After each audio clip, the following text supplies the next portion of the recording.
Bonjour mon frère, bonjour ma sœur, j'espère que tu vas bien. Pour toi qui regardes cette vidéo. Alors ce soir, je voudrais surtout faire une vidéo pour les étudiants qui sont chrétiens comme moi, mes frères et sœurs en Christ. Tu vas à l'école, peut-être que tu es au collège, au lycée ou peut-être en primaire aussi, pourquoi pas? Parce qu'aujourd'hui, bon, il n'y a pas d'argent pour aller sur Internet, bon, enfin, peu importe. Je voudrais parler aujourd'hui à mon frère, ma sœur étudiant qui rencontrent des difficultés dans les études. C'est compliqué, t'arrives pas, t'as du mal à comprendre les choses, ou bien parce que t'es à la fac peut-être, donc on te demande beaucoup de travail. Tu te dis, mais comment je vais faire pour gérer tout ça? J'ai pas le temps pour prier, et j'arrive pas à m'organiser. C'est compliqué. C'est pas facile pour nous, c'est vrai.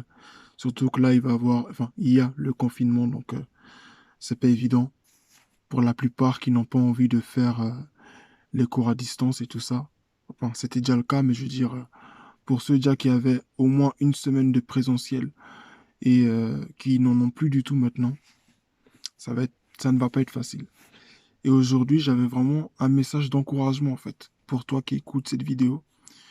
Je voudrais te dire que, quelles que soient, en fait, tes difficultés à l'école, dans tes études, par rapport à ton orientation, par rapport à la voie que tu as choisie, euh, c'est difficile, c'est pas évident. Mais la difficulté, en fait, ne doit pas être un motif d'abandon. Que la difficulté, en fait, ne soit pas pour toi un motif d'abandon. Encore si tu te rends compte que, bon, j'ai avancé dans la filière, j'ai avancé dans mon cursus scolaire, et voilà, je fais des choses, bon, je me donne à fond, mais je me rends compte qu'au final, c'est pas fait pour moi. Bon, c'est autre chose. Mais n'abandonne pas parce que c'est difficile. Parce que si tu te réorientes, que tu vas ailleurs, ça sera toujours difficile. Ça ne sera jamais facile. Peu importe que tu sois en pro, que tu sois en général, que tu sois, peu importe la filière que tu vas, dans laquelle tu vas t'engager, ça sera toujours difficile. Mais ce soir, moi, je voudrais t'encourager, en fait, à travers le passage de 1 Samuel chapitre 3. Je ne vais pas le lire parce que j'ai pas beaucoup de temps. Mais pour toi qui es curieux, tu liras 1 Samuel chapitre 3. Il s'agit là de l'appel du prophète Samuel. Il est, je vais dire ça de manière générale et de manière paraphrasée pour éviter les vocabulaires un peu compliqués de la Bible. Il est dans la maison de Dieu, Samuel, avec un prêtre qui s'appelle Élie. Et Samuel, il rencontre une difficulté. Parce qu'en fait, Samuel, c'est l'enfant d'une femme qui s'appelle Anne. Cette femme, elle n'arrivait pas à avoir d'enfant. Finalement, elle a prié, Dieu lui a donné un enfant. Et Samuel est cet enfant-là qui est consacré maintenant à Dieu. Il va servir Dieu, tout ça. Maintenant, Samuel, dans ce cheminement spirituel, dans sa progression, dans son apprentissage avec Dieu, tout ça, il va rencontrer une difficulté. C'est que il n'arrive pas en fait à reconnaître la voix de Dieu. Samuel n'arrive pas à reconnaître la voix de Dieu. Il ne sait pas si c'est Dieu ou si c'est Élie qui lui parle. Donc il est là dans la maison de Dieu, la nuit, il dort. Et en fait, il entend une voix qui l'appelle 2 fois. Et il vient voir son maître, il vient voir le prêtre Élie. Et il lui dit, est-ce que c'est toi qui m'as appelé par 2 fois? Et par 2 fois, Élie répond non. Et la troisième fois, Élie lui dit, fais bien attention. Parce que Élie, en fait, il savait que ça ne pouvait être que Dieu, en fait, qui pouvait lui parler. Donc, Élie, maintenant, vient lui donner la solution à son petit problème. Et Élie lui dit quoi? Si tu entends encore cette voix, dis-lui, Seigneur, me voici, car ton serviteur écoute. Me voici parce que ton serviteur, il est là, il est prêt à écouter, il est là, il est prêt à savoir ce que tu as à lui dire. Maintenant, Samuel, il savait que, ah, c'était Dieu qui lui parlait. Et qu'est-ce qui est écrit, en fait? Et je vais juste lire ce verset pour que tu saches quel est le résultat en fait de l'aide que lui a apporté Élie. Il est écrit, Samuel grandissait, l'Éternel était avec lui, au verset 19, oui. Samuel grandissait, l'Éternel était avec lui, et ne laissa aucune de ses paroles rester sans effet. Tu vois? Tout ça parce qu'en fait, il avait un petit problème, il avait un petit blocage. Et ce petit blocage-là, en fait, il a réussi à s'en sortir grâce à l'aide d'un plus grand. Et aujourd'hui, toi et moi, tu vois, on a des professeurs, on a des professeurs sur lesquels on compte pour répondre à nos questions, pour nous aider, pour nous assister. Et aujourd'hui, c'est le confinement.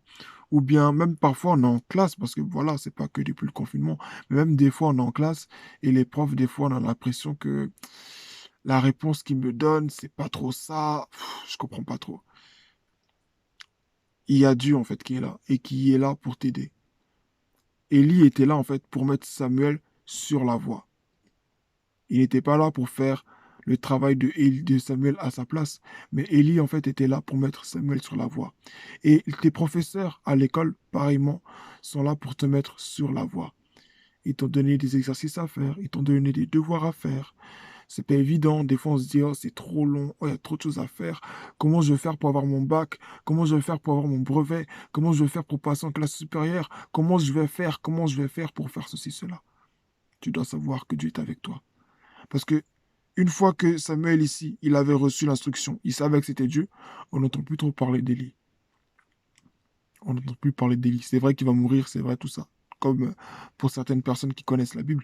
Mais Samuel va entrer comme dans une forme, je vais appeler ça comme ça, d'indépendance spirituelle, où il saura que, ah, là c'est Dieu, là c'est pas Dieu. Et il avance, il progresse, il a compris le fonctionnement et il y arrive. C'est la même chose en tant que toi et moi, en tant qu'étudiant. Nos profs nous ont montré des méthodes, nos profs nous ont montré une façon de faire. À la maison, ils ne sont pas là avec nous. Dans notre cursus scolaire, ils ne sont pas toujours là avec nous. Mais nous avons Dieu qui est toujours là, qui est en nous, qui est avec nous. Tu as Dieu qui est avec toi, qui est en toi, qui t'a donné l'intelligence pour réussir.